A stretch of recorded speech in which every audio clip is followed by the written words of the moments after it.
सुरों की एक अनमोल धरोहर, आवाज़ की एक मिसाल और संगीत की एक जीवित कथा जिसको हम आज महसूस करेंगे। नमस्कार दोस्तों, मैं नैना कौल आप सभी को MSMT के इस खास कार्यक्रम music for beginners and learners में तहे दिल से स्वागत करती हूँ।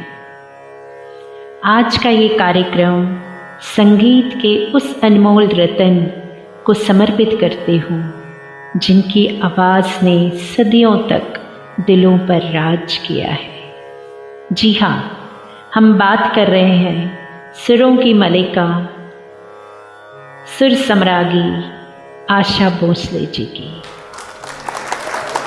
उनका मानना है कि सिर्फ गाना गाना ही नहीं है, बल्कि गीत को महसूस करना तब जाके गाना गाना है। उनकी आवाज़ में जो जादू है वो उनके समर्पण और कड़ी मेहनत का ही नतीजा है। मैंने उनके कुछ म्यूज़िक टिप्स सुने हैं, मैं वो आपसे शेयर करना चाहती हूँ। उनका पहला म्यूज़िक टिप है, रियाज सबसे ज़रूरी है।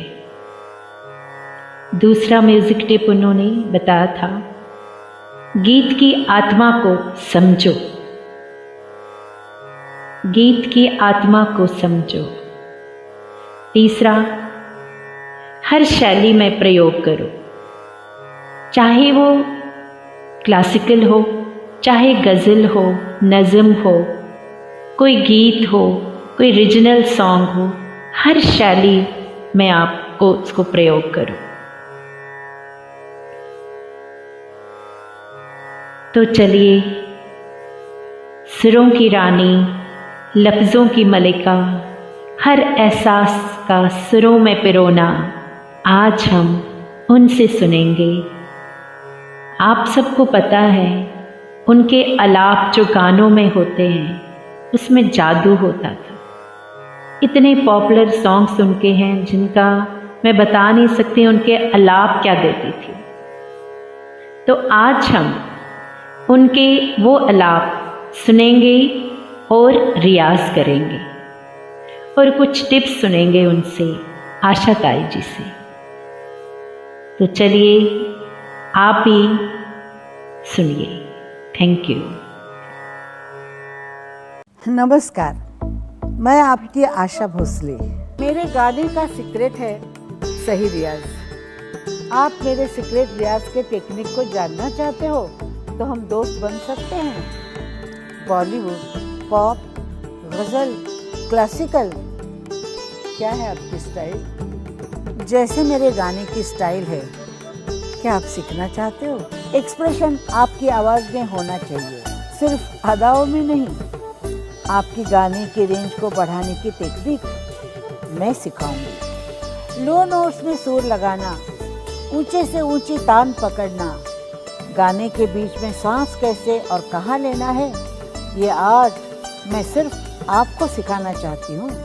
जैसे एक गाना अलग अलग स्टाइल में, अलग अलग इमोशन के साथ गाना चाहिए, गा के देखे तो मैं सब कुछ सिखाऊंगी। गमक, मीन, मुर्की, खटका, बेसिक एंड एडवांस। गाने में सांस का लंबा होना बहुत जरूरी होता है, नहीं तो बोल टूटते हैं। तो बोल कोई टूटना नहीं चाहिए, इसलिए सांस लंबा होना जरूरी। लेकिन हमें जो सिखाया कि बस सांस एकदम नाभि से लेके, हृदय से लेके बहुत देर तक पकड़ के रखो, उसके बाद बहुत आहिस्ता से उसको छोड़ो। ये हमने किया। इसमें से निकला ओम, जो कि हम ओम ऐसे करके सुबह लगाते हैं, हर सुर पे ओम लगाते हैं। उससे क्या हुआ कि अभी भी मैं 4 घंटे तक स्टेज पे खड़े होके गाना गाती हूँ, रिकॉर्डिंग करती हूँ। लेकिन हमें जो सिखाया कि बस सांस एकदम नाभि से लेके, हृदय से लेके बहुत देर तक पकड़ के रखो, उसके बाद बहुत आहिस्ता से उसको छोड़ो। ये हमने किया। इसमें से निकला ओम, जो कि हम ओम ऐसे करके सुबह लगाते हैं, हर सुर पे ओम लगाते हैं।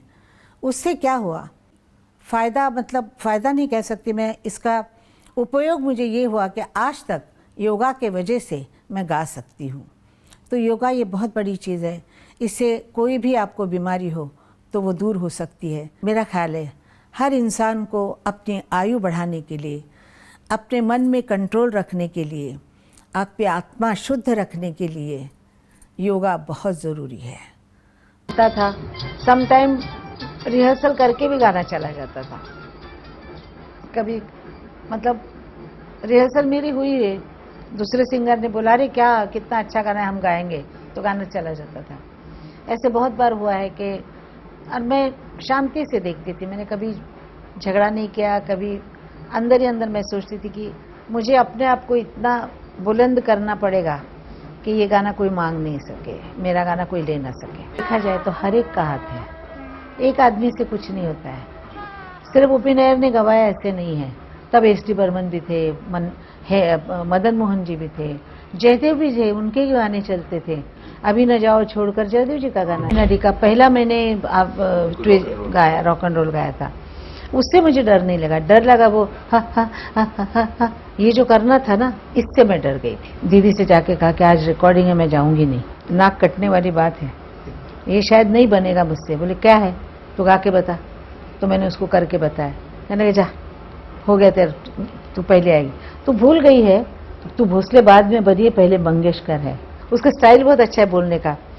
तू भूल गई है कि तू अभी भोसले है, पर पहले तू मंगेशकर है। हा, हा, मुझे आया।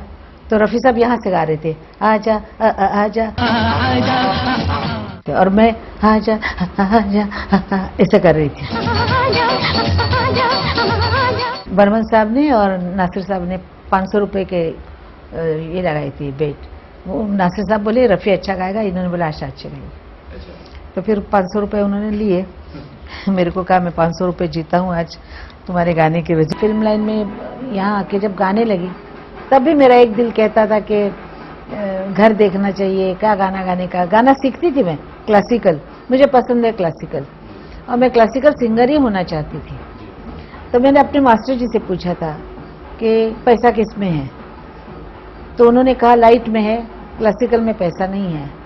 तो मैंने कहा अच्छा फिर मैं लाइट ही गाती हूँ, क्योंकि मुझे पैसे वो नई नई चीज़ें लाता था, तैयार करता था, और वो चीज़ें मुझसे गवाता था। मैंने एक दिन कहा, मैंने कहा मैं तुम्हारे गाने गा के तंग आ गई हूँ, अच्छे अच्छे गाने दीदी को देते हो और मेरे को तुम ये डांस के गाने। उसने कहा कि पिया तो अगर तुम नहीं गाओगी तो कोई नहीं गा सकता है, और मैं ऐसे गाने बनाना बंद कर दूंगा, क्योंकि तुम्हारे सिवा कोई गा नहीं सकता है। गाना गाने जा रही, वो मेरा गाना है याद रखिए, इतना ही बोल देती थी, ज़्यादा नहीं।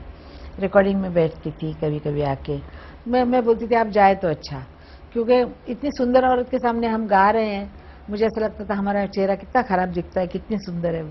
मैं बोलती आप जाओ तो अच्छा है। उमराव जान का आवाज और नए अंदाज में इतने बड़े सुपर गायक, सुपर सिंगर की आवाज को नए अंदाज में ढालना, ये बहुत मुश्किल काम था। लेकिन मुझे और जगजीत जी को पूरा यकीन था कि हम उन्हें गाइड करेंगे, और शी विल। माल अमरोही, उन्होंने कहा कि आप इतना अच्छा गाती हैं माशाल्लाह, हमें मालूम ही नहीं था।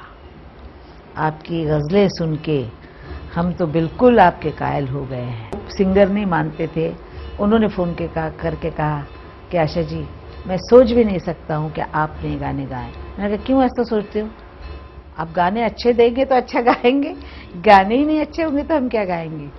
कहने लगे नहीं नहीं आपने बहुत ही अच्छा गाया, और मैं भगवान अगर उनको उम्र देते ना, उन्होंने कहा था मैं एक फिल्म बनाऊंगा जिसमें आपसे गज़लें। आशा जी के साथ मैं बात बैठा होता से मैंने आशा जी को बोला आपको पता है क्या आशा जी कि आपके गानों पे एक हीरो ने भी गाना गाया। उन्होंने कहा कौन सी, तो उन्होंने कहा आपको पता है कि मैंने भी आपकी आवाज़ में गाना गाया है।